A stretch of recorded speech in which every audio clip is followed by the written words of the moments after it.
Happiness is something that everybody is looking for. One of the places that we find happiness is in other people.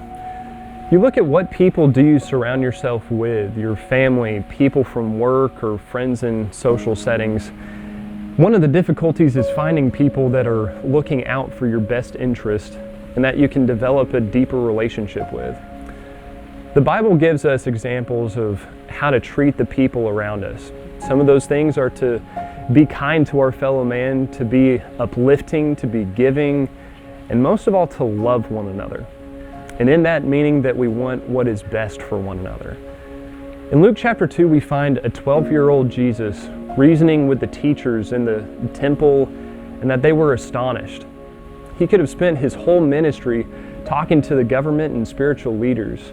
Although he spoke to them part of the time, you see Jesus stopping to be with the weak and poor. He touched and healed a leper, talked to the outcast Samaritan woman, saved an adulterous woman from being stoned, and countless others. He gave his precious time to people in need of help. We too need to find people outside of our group that we can help. God has given us these writings as a pattern for what personal interaction should be like. We find in Acts chapter 2 that the Christians were spending time together in their homes and giving to each other so that needs were met. In Galatians chapter 6, the Christians are told to bear one another's burdens.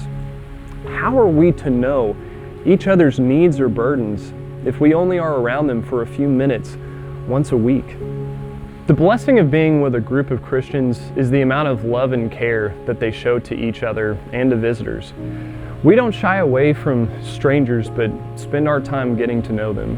Where many times members can be lost in the crowd and forgotten, the group at Temple Terrace does well in building deeper relationships with one another and pulling you in as though you were family. We look for ways to be with one another outside of once or twice a week. If you are looking for a group of people that wants the best for you and that wants to have a deeper relationship with you, please visit us. We hope to meet you and get to know you.